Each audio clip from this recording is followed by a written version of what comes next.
Hey everyone, Brandflex here, back with another Eternal Return video. Today's video is going to be a bit irrelevant for veteran or returning players, so if you're here and watching, I appreciate it. No need to watch this video, full disclosure. If you're new or a novice player and you haven't played through the tutorial, or you have played the tutorial and you're wondering what you missed, this video will be for you. I'll be going through the tutorial and talking about things I liked, didn't like, and wish they added. So I guess we can just start here. So obviously, if you guys have been playing this game, you know how important crafting and building up your equips are. So I appreciate the fact that they have this in here, but unfortunately they ruin it immediately by having you attack animals and Bernice before you even get close to your full build. Obviously the next few tutorials resolve this, but I don't think you can really expect players to play that far. So the fact that they tell people to just go in, go ham is very odd. Especially since they don't introduce, or especially since they talk about a lot of odd behaviors like ulting wolves. And also this interaction where like your cooldowns are really wonky because you're playing tutorial Yuki. It's like really crazy seeing Yuki's E have no cooldown at level 5 with no items just because they made it that way. Also a funny interaction where the bear is the thing that's alive there instead of the wolves. Kind of a missplice from Nimble Neuron. To be expected, but it's pretty funny just seeing that in action. Bernice pops up and then I kill him instantly, which is not possible since Season 1 and Season 0.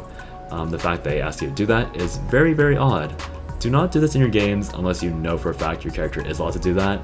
And one thing that they did not tell you to do is to check your opponent's corpses to see if they have any valuables. Obviously something very commonplace in Battle Royales if you've played them before, but if you're new to MOBAs or new to Battle Royales, then they really should have told you about that because it's pretty important. So the second part has a lot of glaring issues as well. I do appreciate the fact that they tell you to craft, and this is a lot more crafting oriented than the last video or the last section was.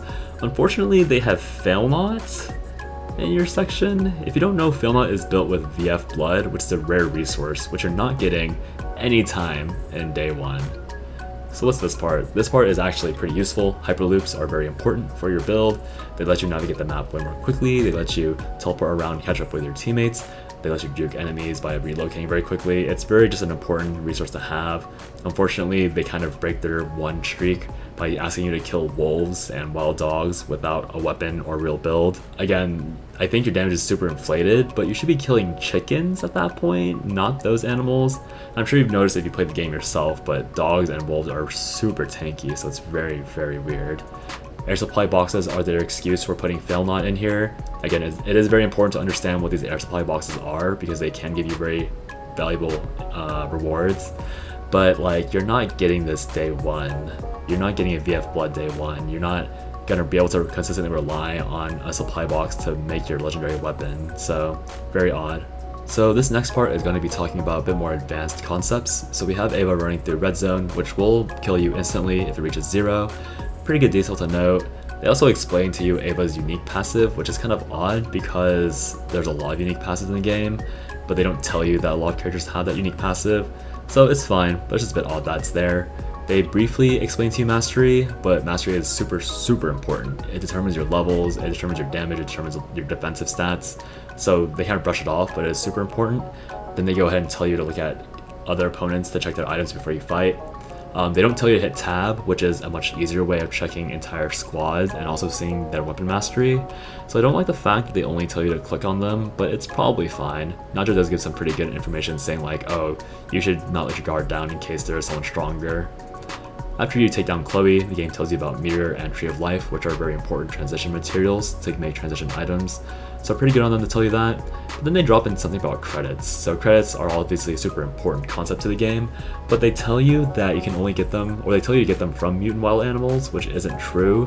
You can now get them from all wild animals, which is, I feel like, a pretty big distinction to make. And the fact they tell you to make Diadem isn't really a great conclusion to the tutorial because Diadem is absolutely terrible on Ava. Do not build it. So my overall thoughts on the patch, or rather the tutorial, is that it's pretty good.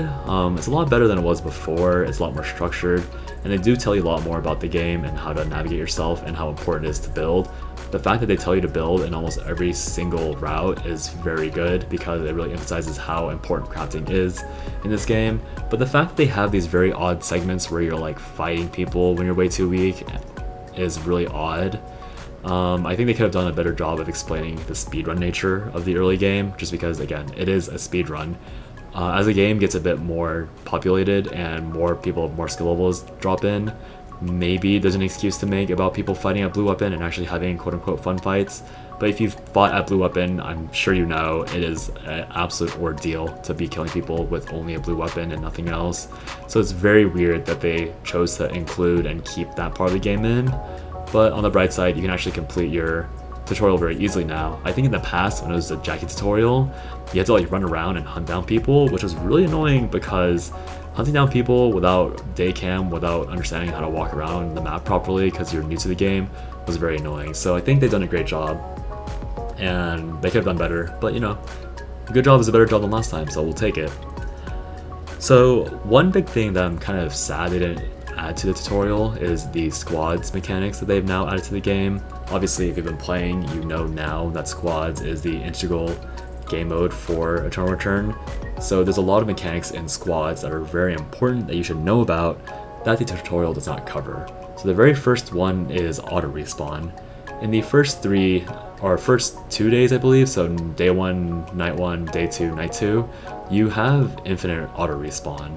So basically when you go down, when you explode and get down fully, you respawn after a few seconds. If it's very early in the game, you respawn within like 5 seconds so that you don't slow down too much.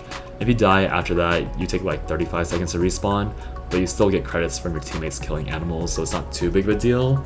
The main issue is that they don't tell you this, because if you're a new player, you might not understand that you're going to respawn well into night 2, so you might play very safe for no reason. Or the game also doesn't tell you that if you get squad wiped, you also all die, because I guess maybe you might be confused and think like, oh, since we're auto respawning, we all get to live until day 3.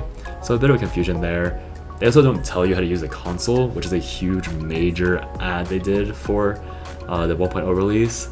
The console allows you to purchase rare materials, allows you to purchase tactical modules, allows you to purchase the root kit, which allows you to escape, which I'll cover later, and allows you to revive your teammates after day 3. However, that turns off at day 5, which is again very important to know, because if your teammates die after day 3 and you don't know that you can resurrect your teammates, the game never told you to do that, so how would you know your friends can keep playing after day 3? I guess I'm here to tell you now, but very odd that they made this push for squads and consoles and then just didn't explain them in the tutorial. Hopefully it'll be better later on, but yeah, just something to note as you play squads if you didn't know that already. Another thing about squads that they don't tell you, or rather a game mechanic they don't tell you about, is battle zones. Battle zones are a very good way to accelerate your RNG if you're successful in winning it. So battle zones are just basically things that spawn on night 2. And the way they work is that it's just a locked off zone. You're free to get full squad wiped, you respawn within 15 seconds, but if you win, you get these credits that allow you to purchase very special items, or rather transition items. And the more squads you fight off and kill in that battle zone, the better your items get. So why is this important to know about? It's because, again, they tell you about these transition materials, but they only tell you about one way to get them. And battle zones are a pretty important way of the game. They give you a lot of free mastery, they give you a few free rank points if you win, and it's honestly just a really fun way to play the game because you can be more aggressive and you can have more fights that you wouldn't have had before. So, pretty important to know. Another thing about rail materials and also just farming in general is animals respawn timers. The game doesn't tell you that the second spawn of wolves and bears are able to give you rare materials. So why is that important? Rare materials from animals is basically just like a free lottery of making it back into the game randomly, which is really important because maybe you don't get any rare materials from like Meteors or Tree of Lives, maybe you can't kill Alpha or Omega, maybe you can never win a battle zone. You should still understand how to rotate animal timers. Oh, I should probably explain that actually. Animals respawn after a certain amount of time, as well as the mutant animals, and you can see that by hitting tab, I believe. Like you can see my bubbles floating around, that will be telling me when animals respawn. And again, it's really important to know that because if you're behind, you can get back in the game by killing animals because they give rare resources, they give a lot of weapon mastery, and they're a very safe way to play the game if you don't want to be fighting all the time. So very odd they didn't cover that, but maybe that's more of an intermediate detail that you're supposed to discover as you play the game. But once again, they don't tell you that anywhere. There's no like guide where you would find that out eventually. You just have to know from watching a video or watching a streamer or something, so kind of weird. Two more things to talk about, one being the practice tool. Practice tool is very good for learning your route, it's very good for learning your combos, it's very good for learning how to like build a character optimally. It's something that might not be too relevant for a new player because it's like a bit more of an auxiliary tool for experimentation, but I still think it's pretty good to know about just because it allows you a safe zone or safe space where you can practice your routing quickly, because again, speedrunning your route is very important. You can't even do it with no one in the game, then how are you going to do it with people in the game? So I recommend getting comfortable with the practice tool. It's like in the training section of your game select, so it's pretty easy to find. And then the last thing I want to talk about is something that's a bit more of like a nonsensical miscellaneous thing. It's that your daily quests don't actually autocomplete. You have to accept them after you've completed them. So just keep that in mind if you're wondering why your experience is so slow. But yeah, hopefully this video was somewhat helpful. I know it was very like new player focused, but I hope if you're a new player it does help. And if you guys enjoyed this video, please let me know. Hope you guys have a good day or night wherever you are, and I'll see you guys next time. Bye bye.